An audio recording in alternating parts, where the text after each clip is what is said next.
It's a beautiful Friday morning up here in the Wasatch Mountains. Looks like I might have the job site to myself today, which I would be just fine with that. So here's my deck mud from yesterday. I always like to cover my deck mud with plastic and then weight down the edges, and it just holds that moisture in and it makes it dry so smooth and hard and just keeps it hydrated. So today I'm working on some floor prep. So this floor is kind of an interesting scenario. The primary floor and this closet all get heated, so I'm going to install heat cables, but the closet gets 3/4 inch hardwood glued down over it by someone else. This floor gets 1/2 inch marble, 18 by 36 marble, some big, thick, heavy stuff, but they've got to be flush. And it's also got to be flush with my shower pan. So I'm having to get a little creative to make all these elevations meet. So because this floor gets stone, I can't just lay down Dietrich heat membrane and put stone over it, because Schluter says you can't lay stone over their membrane without a second layer of plywood.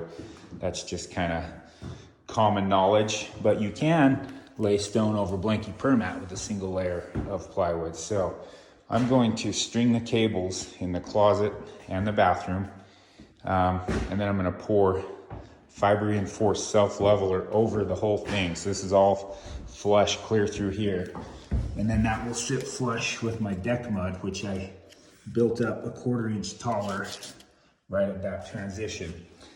After the leveler's poured, I'm going to put Dietrich heat membrane in the shower and Blanky permat membrane out here, and those should sit flush.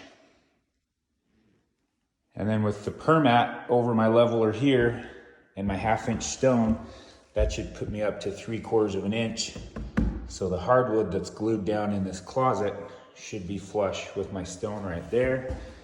And then my stone can flow into here and be flush. This will all be heated.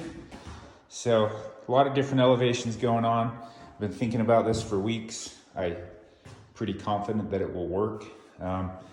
Ideally, I would prime this whole floor first and then lay down my strips of membrane and then string my cables and then pour it. But if I prime it today on Friday, I have to pour it within 24 hours. That Echo Prime Grip and most primers, you have to pour over them within 24 hours or you got to reprime, and I don't have time to do all that today. So I think I'm going to run my tracks of Dietrich heat membrane, and I may string my cables today and then prime over everything on Monday. It's kind of a pain to prime over the cables, but you know, it's doable.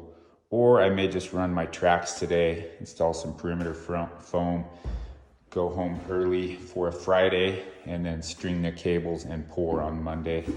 We'll see how I feel once I get going. But yeah, it's about 300 square feet total. So I am looking forward to it. This is our 18 by 36. It's like a sandblasted finished marble that's going in there. So anyway, and the reason I did this like this, so Rodcat, my son Eli at Rodcat cuts me these foam donuts. So if you're doing heat cables in a shower, this is a good way to do it with the Flow FX drain. So I figured out where I wanted that, set it down with thin set, floated to it, and then this Flow FX flange is the exact same thickness as the Dietrich heat, and that's because Chase, the creator of the Flow FX drain, is a genius, and he thought of this when he was planning it all out. So I can now set that drain in there, thin set it right to the foam, install the heat membrane, and those will be flush, so I don't have any kind of a weird little divot transition there. And then after the heat cables are strung and everything's in, we'll waterproof over that with a sheet membrane. Flash Aqua D down onto everything on the walls. Got these nice mud walls to set over. Love it. My son Wes helped me float that the other day. Super good worker. Anyway, I've got all this stuff cut in and ready to thin set down. You can see how this drain will just sit right in there. That way, obviously, be nice and flush.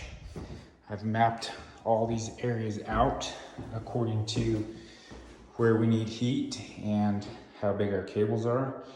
I know this seems like a lot of extra work, and it is kind of, but it's a good way to do it, especially if you're doing natural stone and you can't just lay down the membrane and tile over it.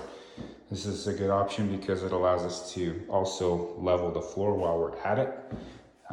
This is how we did it for years before the heat mats came out. Most of the systems came with like a metal track that you would screw down, string the cables in between them, pour self-leveler over it. So I'm familiar with it. Used to do it a lot before the membranes came out. I like those too, but this is a good alternative option to have. There's going to be two separate systems, one for the wood floor, one for the marble floor.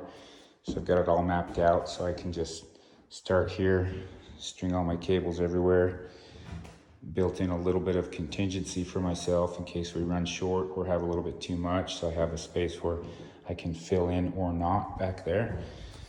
So I'm gonna thin set these down, put down all my perimeter foam, and then call it a day. And then on Monday, we'll prime everything, carefully prime around all this, string the cables, and pour it. So yeah, kind of a relaxing day compared to the rest of the week doing that. Stoked that it's Friday. A couple of things I like about doing heating systems this way is one, kill two birds with one stone. We get to install cables and level the floor all at once. Two, it just gives us a nice hard surface to work over. I don't love installing tile over Dietrich heat or any heat mat for that matter. But it works great. One drawback may be like if you had to do a repair or something, it is going to be harder to dig in and get that cable to splice it, but we don't really plan on having to do any repairs. It's all going to be fully embedded in about 1/4 to 3/8 inch of leveler and hopefully last a lifetime. So that membrane's all in. You can see, just gives you a nice smooth transition there. After the heat cables are in, I'll cover this with some Flow Effects membrane, and that is a freaking solid shower floor. It's 2.5 inches thick down to 1.5. Then with the heat membrane on top of it, Flow Effects membrane, 1/2 inch marble, it's gonna be bomber. And if I did my math right, by the time I string cables, self-level this, and put permat over it, it will flush out with my Dietrich heat, the permat will. And then that marble will just flow right into the shower. So we'll see next week. And if I'm a little off, I can feather one or the other up, not a big deal. So I think that's gonna be just perfect though, because I nerded out on it big time. All right, that's it. 2:15 on a Friday. I think that's good enough for me. It's been a good week. I feel like we got a lot done, me and Wes. Got this shower floated, pan floated. You see how nice and flush that drain is. These tracks will all be nice and firm for Monday so they don't move when we're stretching the wires through them. Run all the wire, tack it down here and there with some hot glue so it doesn't float up while we're leveling. It's gonna just be a nice smooth floor. So anyway, been a good week. These are those foam donut things I was talking about. If you find yourself needing to do this method with the Flow FX drain and floor heat. Anyway, thanks for watching. Have a good weekend. Monday morning, we are getting this floor primed so that the primer can dry for a bit, and then we're going to string heat cables everywhere. This is Echo Prime Grip, my favorite primer. Good all-purpose stuff for everything. Got Wes here today. We're going to prime all of this, and then he's going to do some other stuff for me while I string some heat cables. It'll be a good day.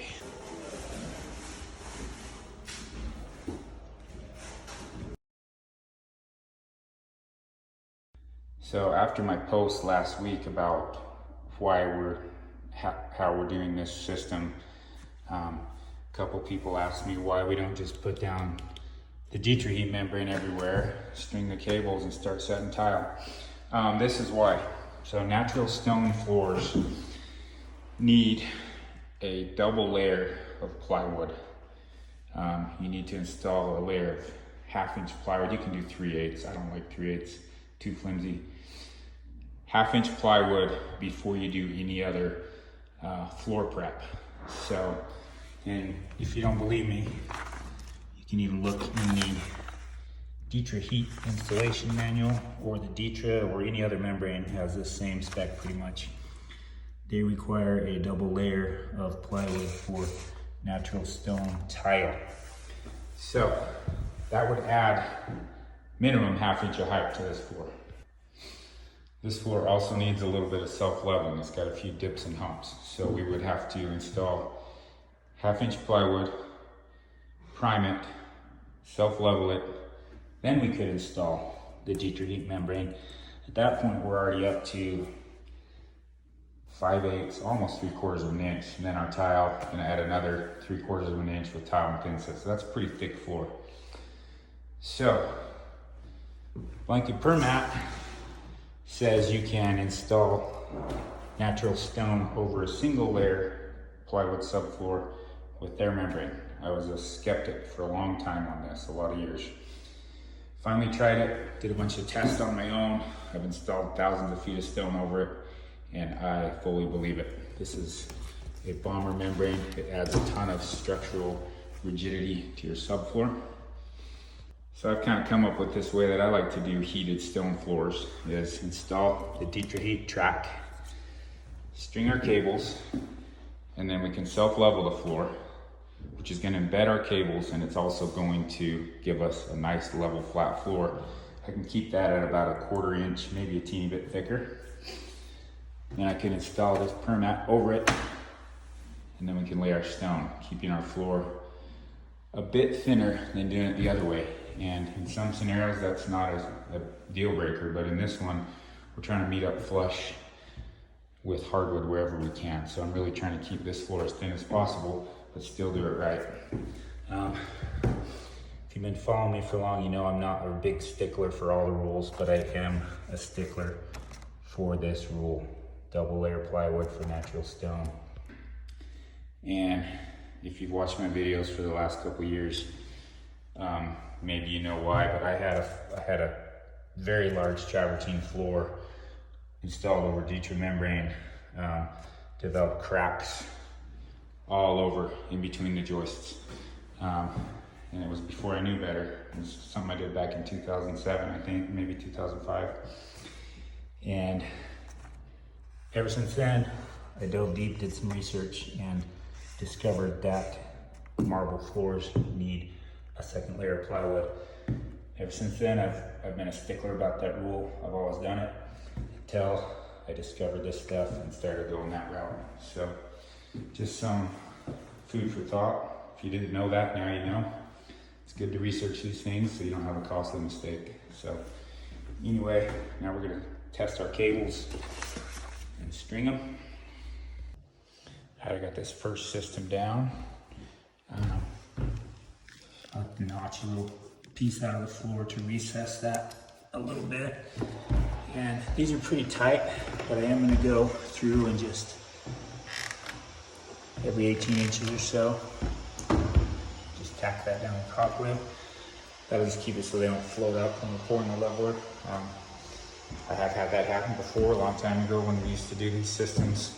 When we'd string the metal track and run the cables and pour, I was doing a big pour, and one of the cables came loose right there, and a whole couple of rows unraveled in my self-leveler, and it was just a humongous mess. I had to get some scraps of brick and stuff to weight those pieces down, and then those dried in the leveler, and then I had to cut them off the top of the dried leveler when it was done. So just like to cover my bases to be safe. I got the second kit all strung. As I said in my video last week, I left myself a little contingency area. This is a tub, and that's a vanity. So if we needed to string cables in there to use some up, we could, because nothing's gonna be covering that. But it's not necessarily a place that anyone's gonna walk right here. So fortunately, always leave yourself a contingency plan with heat cables, because it's hard to figure out exactly where you're gonna end up. So another important thing to consider, if you gotta run longer than 10 feet with any cable system, they want you to put a little bend in it somewhere. I think the electricity gets tired running that far, so it needs a little break. Anyway, we are about ready to pour. I'm gonna tack this down a little bit with some hot glue, and then Wes is gonna get us set up to pour some self-leveler.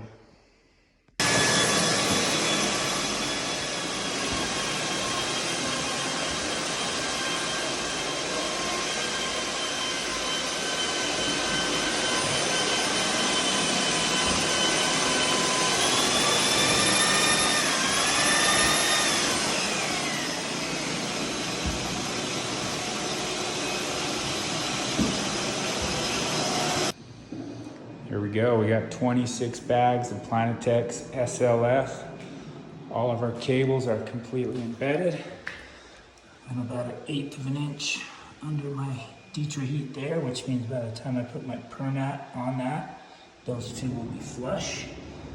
That was our plan. I did trip over a wire right here. You can see this one, I tripped over it and it pulled it out of the hot glue. So I'm gonna grab a little scrap of tile or something to weight it down. That's why it's so important to hot glue. If you didn't hot glue these using this method, a lot of your wires would be floating up to the top like that. And actually that's not a big deal, because by the time we do a 1/4 by 1/4 thin set for that permat, it's gonna be embedded anyway. But other than that, everything's good. I'm not gonna walk over there because it's already drying. Glad to have my son Wes today, he's a great helper. Good day.